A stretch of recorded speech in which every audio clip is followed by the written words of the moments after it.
بسم اللہ الرحمن الرحیم۔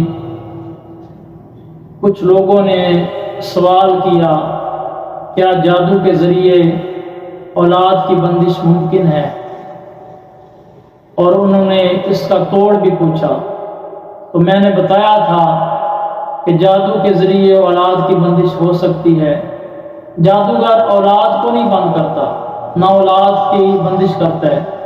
جو اولاد کے اسباب ہیں، یعنی میاں بیوی دونوں میں سے کسی ایک کو بیمار کر دیتا ہے، یا کوئی ایسی مجبوری ڈال دیتا ہے کہ میاں باہر کے ملک چلا جاتا ہے، دور ہو جاتا ہے، تو یہ اولاد کے اسباب ہیں۔ وہ اسباب کو ختم کرتا ہے یا اسباب کو کمزور کرتا ہے۔